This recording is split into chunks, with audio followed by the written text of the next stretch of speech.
Hello and welcome to Business Today Television. I'm Siddharth Zarabi, and with me, Ashish Bhasin, the former top boss at Dentsu India and now the founder of the Bhasin Consulting Group. Welcome to the Business Today studio at the Goa Fest. The India Today Group is out here in all its strength. Mr. Bhasin, Goa Fest is an occasion for people in the entire media space to come together, and it's 2023. The war clouds of Ukraine are still there. COVID is well behind us. Economic upheaval is well behind us. Digital boom has also sort of changed shape. So I want to begin this conversation by asking you, what's the one big thing that this entire fraternity is discussing here, that new thing that is emerging on the horizon? Thank you, Siddharth. Thank you, first of all, for having me here. As you know, the theme of this festival is the future of creativity. So there's going to be a lot of discussion on that. But if you ask me from a trends point of view, I think this is not just a celebration of media fraternity. It's also the entire larger advertising fraternity. I think the one thing which no part of the business is unscathed by, including your business, is the rapid progress that digital is making. But at the same time, in a country of 1.4 billion people, television is not going to go away. It's only going to become stronger. Even medium like print is still running very strong. So I think what we have to grapple with is that this is a country where it's not one medium or the other. It's one medium and the other.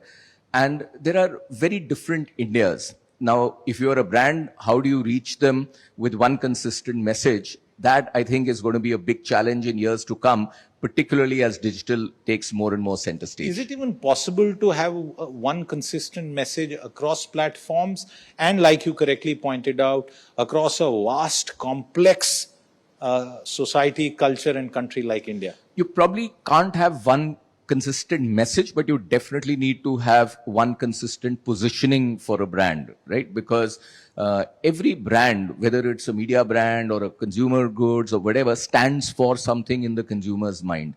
You may express that in different ways in different media or in different parts of the country, but what it inherently stands for, in my mind, that you cannot change. And that's now becoming a big challenge for marketeers, because on the one hand, you're trying to target the youngsters who have milliseconds of attention in the digital medium, and at the same time you've got a large enough population which is not even English speaking, but maybe coming onto the internet very rapidly through mobile or otherwise, maybe television watching, etc. You have to, at the heart of it, the brand has to mean the same thing, but obviously you have to communicate it very, very differently. So what's the language that this young, mobile, aspirational Indian who is a digital native uses social media first and perhaps may or may not touch old traditional media? What's the language that he speaks? And I don't just mean in terms of English or Hindi. What does he get? You know, there have been many studies which have actually now shown that whether you're a youth in Mumbai or Melbourne or in a certain segment of people or anywhere else in the world, there is a lot of commonality. Right? Because they all now watch similar content. They all have similar emoticons. They all read and see similar, they develop in the same way. A video that goes viral in one part of the world can also go viral in another part. So in one way, the boundaries have fallen all over the world, right? But at the same time, within our own country, but you have to look very much away, it's not... They may be very intelligent and very progressive youth, but they may not necessarily be English speaking. But remember that in the next 2 to 3 years, I think another 250, 300 million Indians are going to come on the internet. So there is that's a point. That's a very good point. And they're not going to come from Bombay, Delhi, Calcutta, Madras. They're going to come from tier 2, tier 3, tier 4. So we'll have to learn to communicate in local languages. We'll have to, but at the same time, not dumbing it down. So I think that's a challenge which we have to gear ourselves with, because ultimately you have to get into narrowcasting your message. You cannot speak in the same way to everybody, but at the same time you have to maintain consistency.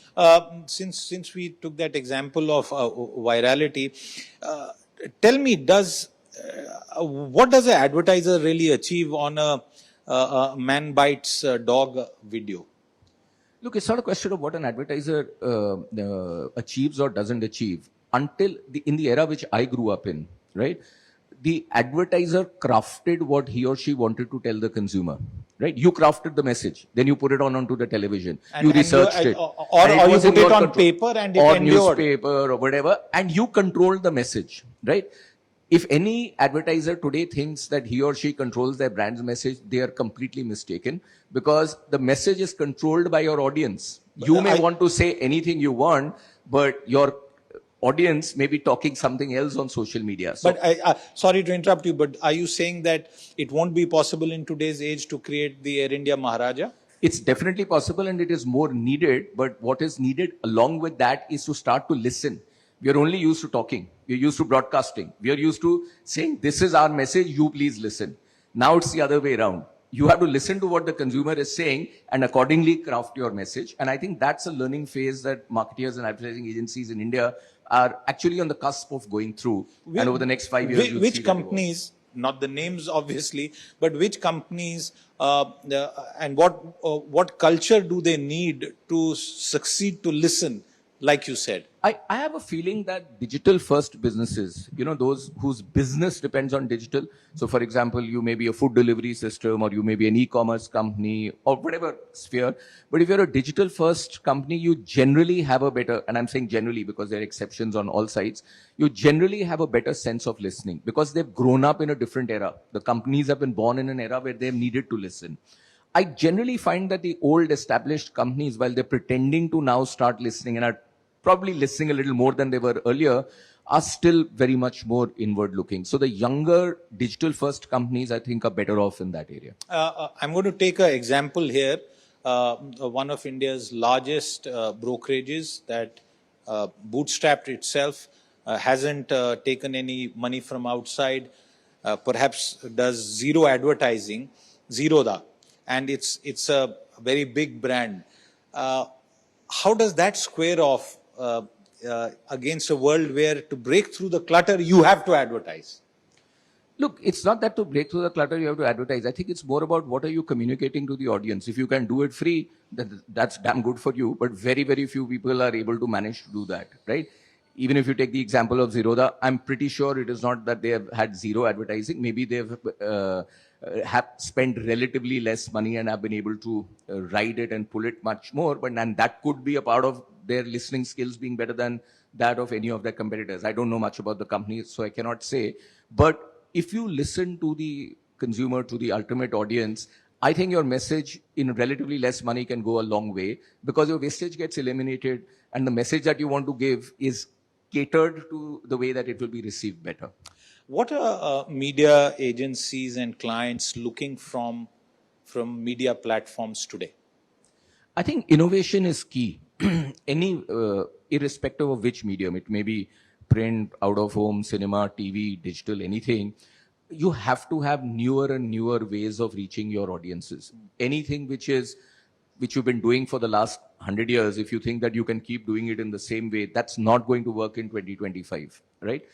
Again, the more adaptive the media platform is, the more in tune they are with their own audiences, and the more data that they have to back that will make it that much more comfortable for the advertisers and for the advertising agencies to A, adopt them, and B, to customize their communication to suit that. So I think those media or vehicles which are able to get this better will be the winners in the media world in the years to come. Ashish, how is it possible to tell a story? And I'm asking this question sort of deliberately, to tell a story where you know that the ad would perhaps be skipped through within the first 5 seconds. If your ad is an intrusion, it will certainly be skipped through as soon as the consumer possibly can. But if your ad is entertaining the consumer, if your ad is fulfilling a need that the consumer wants, and if you're able to catch their attention, and equally if you're able to catch the right target audience, it can actually be a huge fillip for doing it.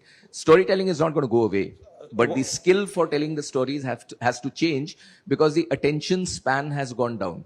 And if attention spans have gone down for everyone, you, me, everyone else, does a still have longer staying power on social media than active video? There is no one general rule. In general, video has been found to be more effective, but there is no general rule for that. But look at it around you. You're from the audiovisual medium, right? If you look at films which were, let's say, in the 50s and 60s, you had long sequences of 4 minutes. Then came the MTV generation. It started coming down to 30 seconds, cut. Today, you're now down to 10 seconds, 5 seconds, 2 seconds, right? So it's not the duration of the time, it's what are you able to do in that time? There are great examples of 5-second ads which have really caught the attention of the consumers.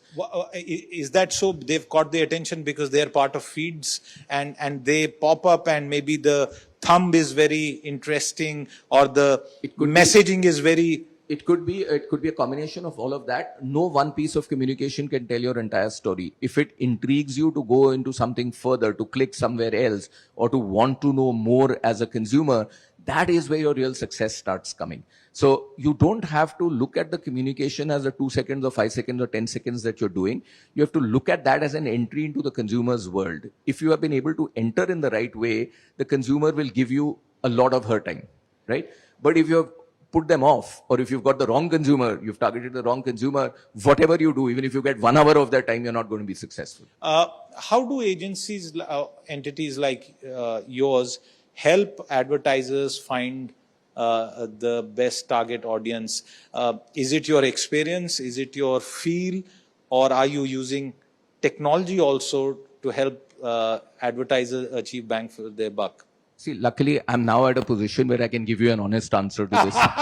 Okay. Because I'm now running as the founder of the Bhasin Consulting Group and not representing any agency group.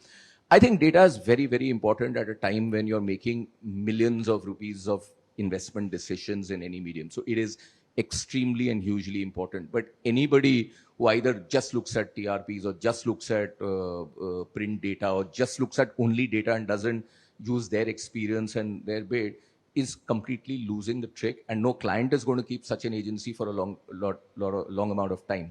All these data points are inputs into an intelligent media planner or an advertising agency to make better, more informed, less risky decisions with less wastage. They're not the end all and be all. What I worry is that because of paucity of time and pressure, there's a whole generation of media planners, etc., who've come in, who've now started literally quantitatively applying formulae to come up with media plans. That's not right. The CFOs of media buying. It's not even CFOs. I think it's just... or media buying on Excel sheets. Exactly that. I think it's just less application of mind, less belief in yourself. Nothing can...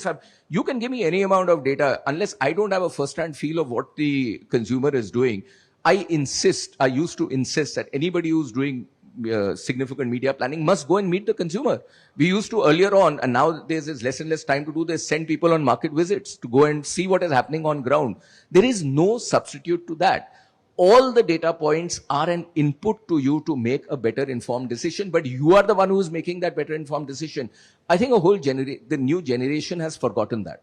Okay, that brings me to the final part of our conversation. And since you spoke about the value of the human mind, despite this massive data deluge that all of us suffer from, is the role of artificial intelligence in creativity. What's your view on that? Look, I was at the Possible conference in Miami about a few weeks ago, and there was Elon Musk speaking there. And at the same, I had the fortune to be a speaker on that. And at the same time, Bon Jovi was speaking there.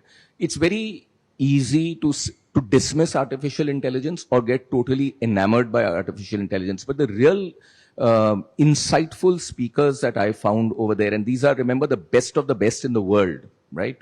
People who are very, very successful.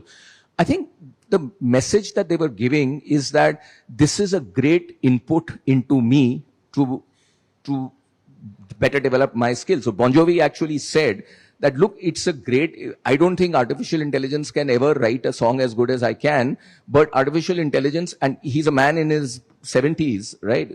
I think artificial intelligence, I would love to adopt it, and I'm trying to learn as much of it as I possibly can, because it can give me great inputs to make better music, to make better songs, right? So it is about adopting the technology. You can't wish it away, and it's a great tool that is I hope not going to be misused, but can be of great use in years to come, and is going to almost become hygiene the way it is going now, with Google also bringing in Bard and almost everybody doing that. We have to, like any other technology, learn to harness it and use it to our advantage, not as a substitute for human mind making decisions. Absolutely. Ashish Bhasin, I really enjoyed that conversation. Thank My you very pleasure. much for your My time. pleasure. Thank With you that, for it's a having wrap on this conversation. We'll be back with more. Do stay tuned in. Until then, goodbye. If you like the video, do like, comment, share and subscribe.